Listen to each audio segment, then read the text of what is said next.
CashFlow Diary Podcast, episode 232. Welcome to yet another exciting episode of the CashFlow Diary Podcast, the podcast that teaches you insider tips, tactics, and strategies for creating leverage streams of cash flow into your life. Learn from top-performing entrepreneurs, business owners, investors, and thought leaders from across the globe as they share their secrets to success. Like what you learn on this and other CashFlow Diary podcast episodes? Go to learninvestingnow.com and sign up to receive powerful tips and information that will help you succeed as an entrepreneur and investor. Now, here's your host, investor, entrepreneur, business owner, educator, speaker, author, and master facilitator of Robert Kiyosaki's cash flow game, Jay Massey. What's up, guys, gals, people of all ages? How are you doing today? Well, I guess depending on when you're listening to this, you could be standing in line for Star Wars. Now, I hear there's actually some of you out there who have never seen Star Wars and don't care to. I've just been shocked. Like, wow, I did not know that actually existed. I guess not everybody is in the nerd crowd, but oh well, it's all good. If you are standing in line, then hopefully I can make this time go by. I can't tell you, depending on how early you got in line, this show is not going to last that long.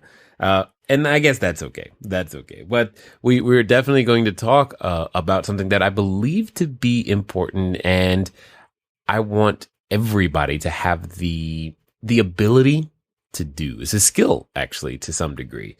And it'll come in handy at many different times. And as you continue to go out there to develop yourself as a real estate entrepreneur, it's going to be extremely helpful. Because you guys know, I don't pull any punches. I just tell you like it is. And there's going to be a number of hesitations, roadblocks, obstacles, call them whatever you'd like, in the way, especially before you get that first done, that first deal, that first 100 deals, or that first $1 million deal, multiple millions, whatever it is, whatever stage you are currently at in your career, wherever you're trying to get to next, there's a guaranteed at least one detour, roadblock, setback, sidetrack in your future. And depending on how big your dream is, you may not, quote unquote, accomplish it for quite some time yet. And most of the time when we're trying to do something new or something for the first time, it feels a long way off. And there are so many steps that we don't even know. And we can't even guess at all of the steps. We try to. We say, I know, I'm going to keep taking courses and talking to people so I can know every possible scenario that's going to happen to me. And yet, lo and behold, that never really works. And you never know. And then you're always surprised by something. I remember, in fact, one of my coaching clients in the past, they had, and I when they told me this happened, I was like, what? I didn't even understand it. I've owned a lot of real estate in my career, and I've experienced a lot of things. Yeah. So I've experienced, the shootings. I've experienced, obviously, renting property, evicting people from property. I experienced fires, floods, pipe bursting, the boilers going bad, cabinets falling off walls. Even one time we were doing a rehab and fix and flip, and somebody stole the floor. I haven't figured that one out yet. Still, and yet, when you think you've experienced it all, there's always going to be something new. And one of my coaching clients said to me, and I just thought it was odd. I had never heard it. I mean, you got to understand, there have been Monday mornings where I've experienced the call, hey, your tenant's child just passed away. And oh, by the way, they're late on their rent. And you're like, what do you got to do? I've experienced that this person's late during Christmas seasons and holidays and all these types of things. What are you going to do? All of those things I've experienced. And for some of you, you probably just said, that's exactly why I don't want to be a landlord. And that's fine. Totally understood. They told me, this is what they said. And I was just like, wow, that's new. that now, mind you, it's not a tall skyscraper building we're talking about, but they said the building got struck by lightning. I'm like, struck by lightning? That's a new one. I've never had a building struck by lightning. Tell me more about that. And I was like, wow. The point I'm saying is you don't know what's in your way. You only know the destination that you want to end up at. And hopefully you have that clearly defined. Hopefully you do. And if you don't, then, well, that's probably one of the most important things you could do right now is to give yourself some of that direction, clarity, etc., in order to make it work. The challenge is, oftentimes we're used to measuring, especially if you've been an employee for any length of time or have had any other job or profession, you're used to measuring your success and or completion. And as an employee, that completion is usually, or you can feel that completion experience approximately every 2 weeks or every week or however frequently you ever get paid. You feel that sense of completion in that sense. As a self-employed person, you could feel that from job to job or client to client. Hey, I'm a graphic designer. When I'm done with this logo, I get that sense of completion. As a doctor, even, you finish this client, right? You done with this particular surgery, or as a dentist, you finish this appointment to clean teeth, or as an engineer, you finish the bridge, the building is built, the roof is back together, claims adjuster, right? The claim is done. I get that sense of completion. Well, as the entrepreneur, oftentimes what we're trying to do has so many steps that sense of completion, or, now I get to finally go focus on something else, it doesn't happen as frequently as we like. And the larger our portfolio gets, or the more bigger, the goal is, the less frequently you might actually get to feel that sense of completion and then that rush of that new project or possibility. And we've got to find a way to manage that, because you still got to see it through.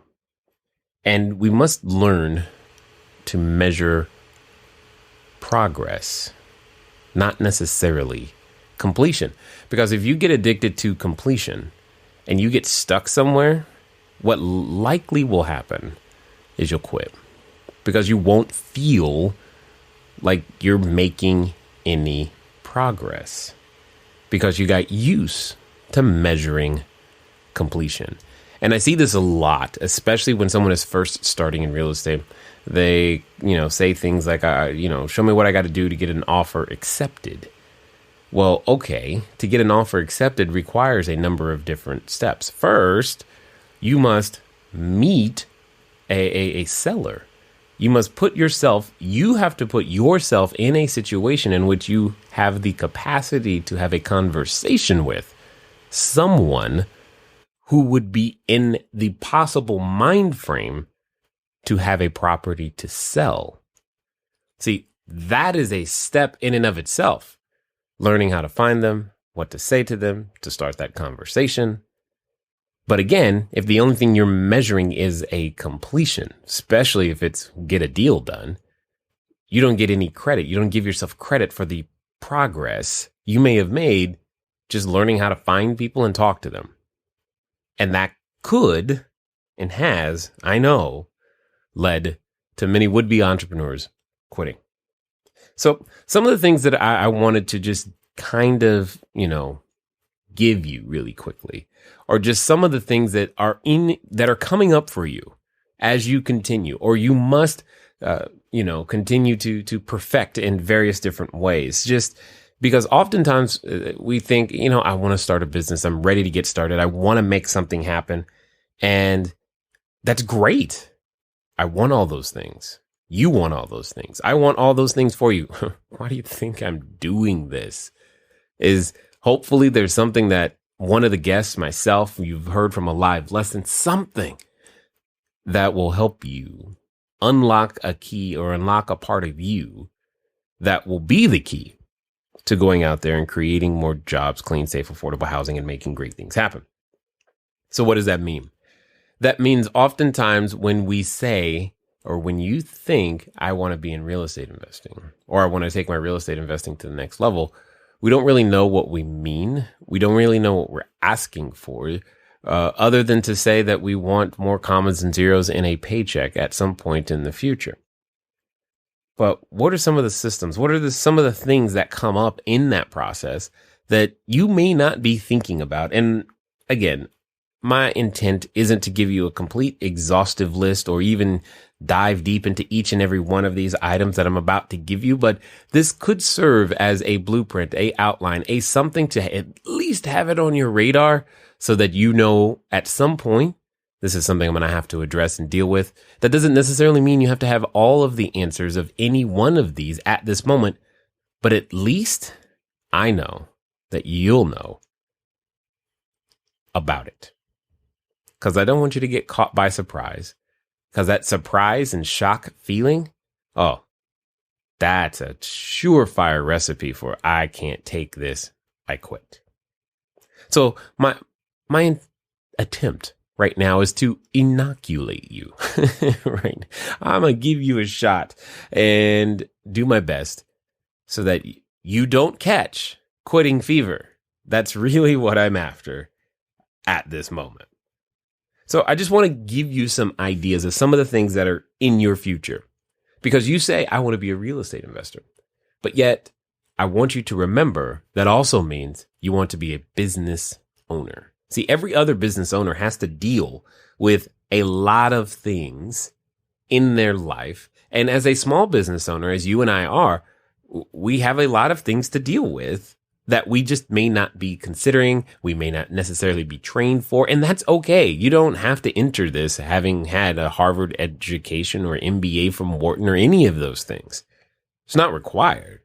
You know, anyone who's, dare I say, brave enough can say, I'm in business today. That means you right now.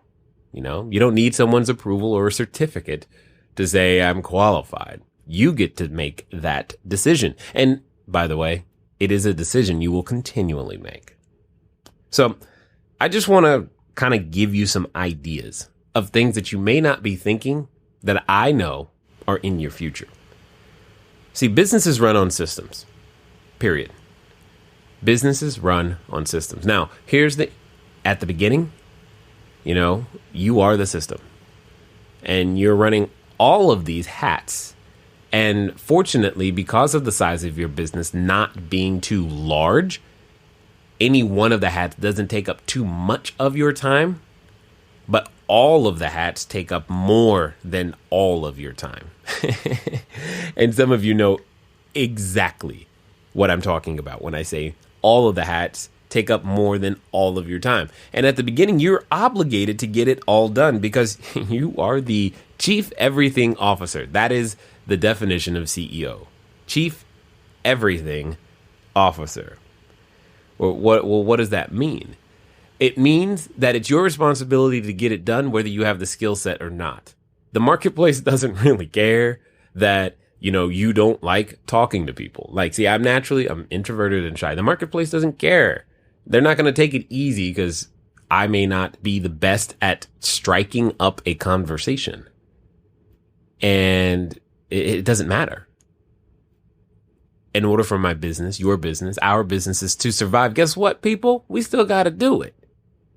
And that means you. Even if you were like me right now, listening to me in the corner at a party, hoping no one notices, and happy that way. And happy that way. It doesn't matter. Because marketing is one of those skills that you must not just learn, but master. In a perfectly mature situation, you are going to finally get to spend most of your time. If you're truly going to have a business, you're going to end up spending the majority of your time focused on marketing, and then the other one, which is sales. We'll get to that in a minute. But marketing, this is really an entire complex subject in and of itself.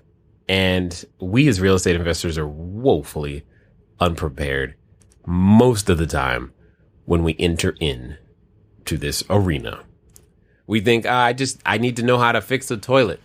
I need to know how to, I need to know how to put on a roof and what wood to use and how do I hold this hammer. and all of those things. I can't get started if I don't know those things. Well, that's fortunately not exactly true because if it was required, yours truly would not be able to get it done because I still require assistance to change some light bulbs.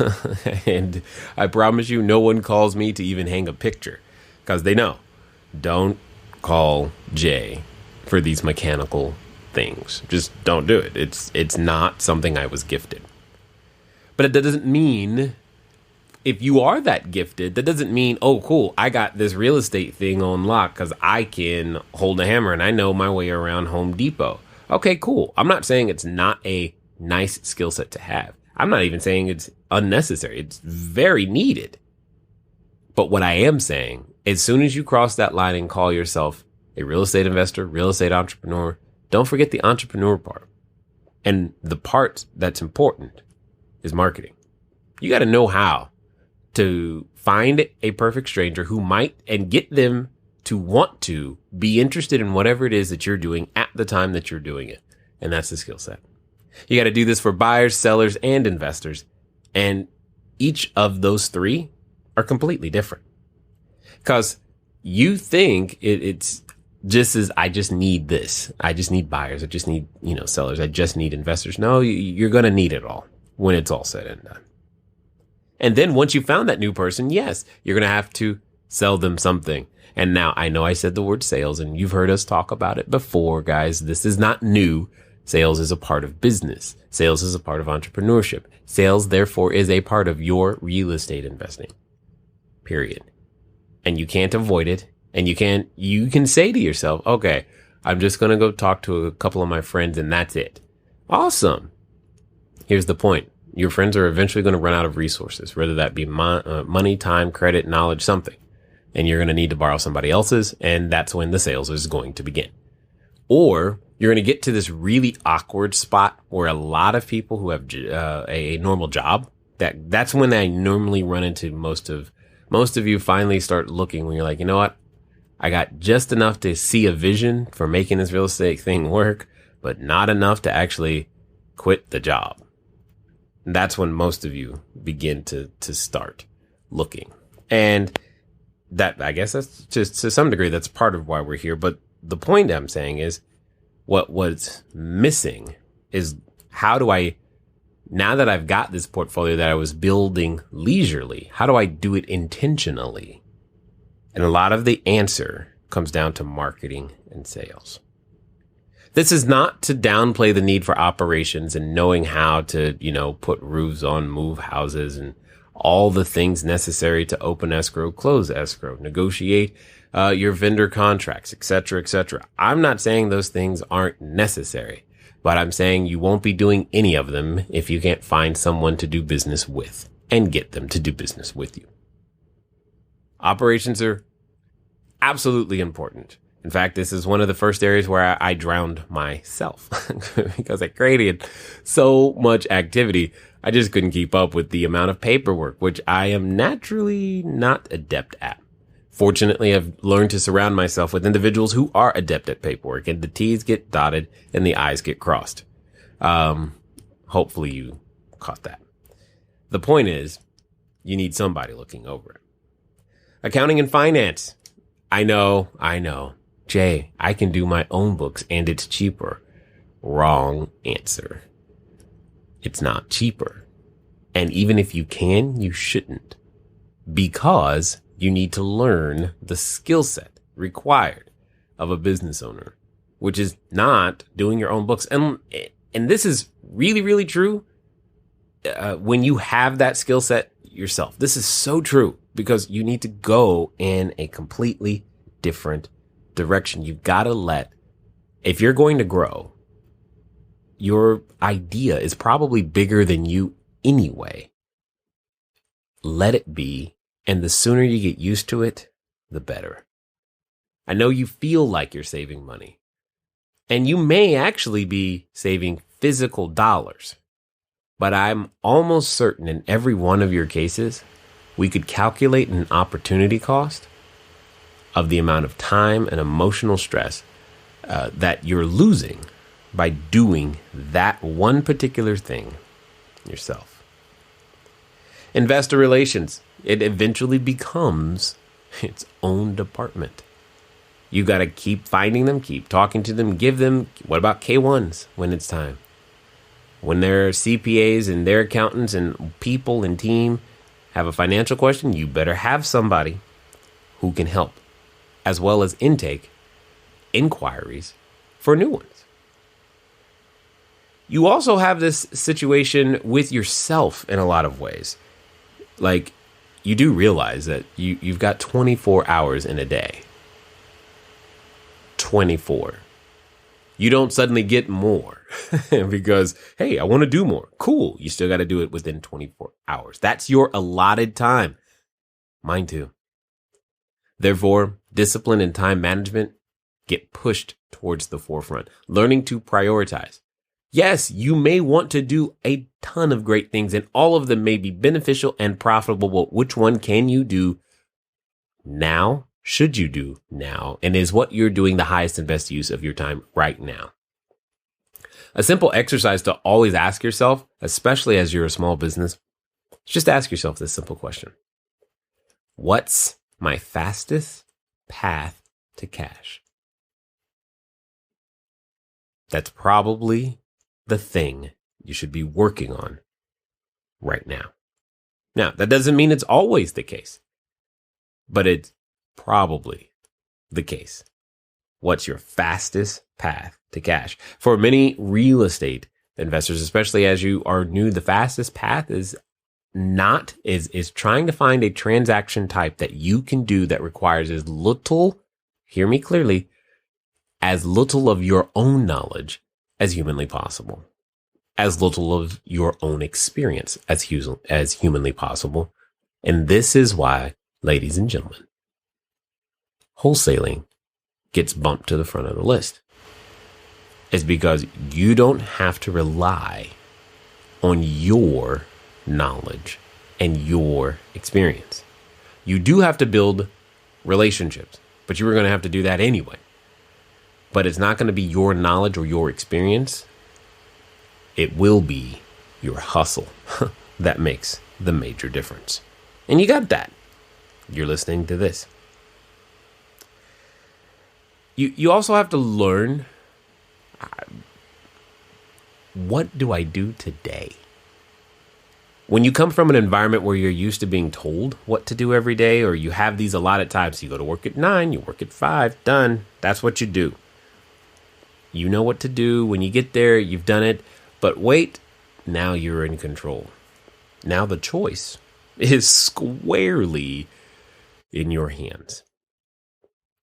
So what are you going to do? You wake up, you got this great feeling, I'm going to get stuff done today. Yeah, but what? And more importantly, the actions that you do take, are they even aligned with the vision, with the actual outcome that you want to achieve? Do you know how to even define an outcome that you want? Do you have the vision of what this whole baby of yours looks like later? And if so, what are you doing today to get one step closer to it? Just one step. And will you be brave enough to let that one step allow you to feel successful and complete for that day?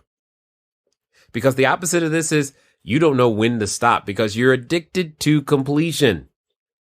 And when you're addicted to completion, you continue to work because you want to complete it. I got to get it done. It's not done yet. Yes, I know. But do you realize that not even the world was done in a day? It took at least 6. And at the end of every day, he still stopped and said it was good, even though it wasn't finished. So it's okay to just call today good. Keep this in mind. The thing that I really want to underscore, though, is that aside from the personal development, like the time management and being disciplined and knowing how to exercise your own self-control, a lot of the other things can eventually be outsourced, which is great once you even have a vision for what they need or should be. But one of those things that you're going to hold on to and should hold on to for a long time, because it's usually one of the most expensive things to let go of, is the marketing and or sales. And I want you to really think about figuring out how to sell, how you can best help someone get involved with your products and services at a fair price. Specifically, real estate. Failing to learn that one skill, I promise you, will keep you outside the game. But it's okay if you break it down in small little pieces. Because when you do, you can begin to measure your progress and go, well, at least I'm not at the beginning. And give yourself permission to feel good about that.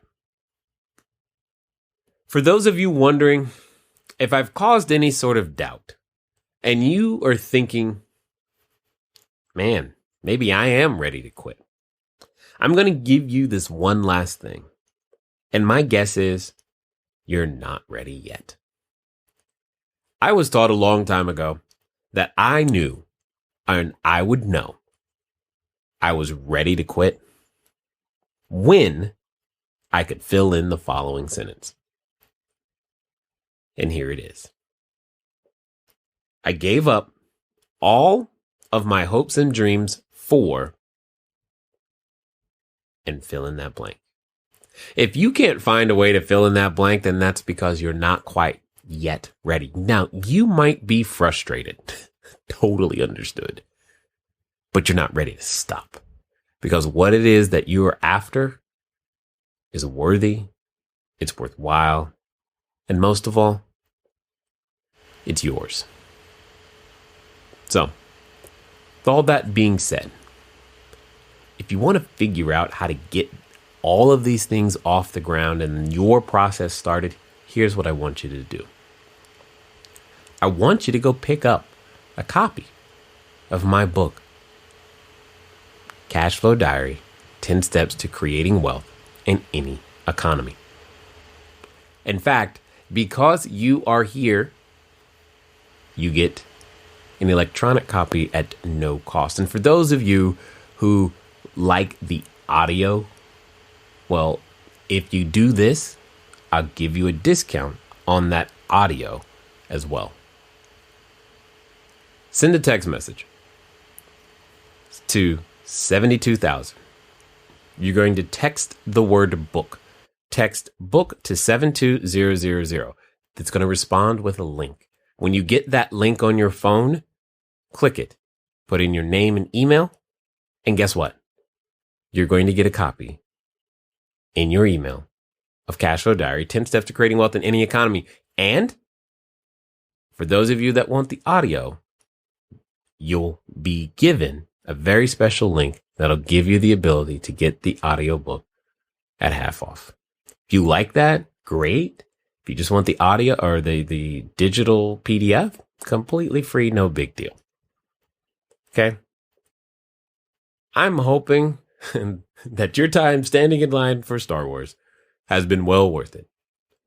Or whatever it is you're doing. It's been fun talking to you today. I look forward to talking to you soon. Until next time.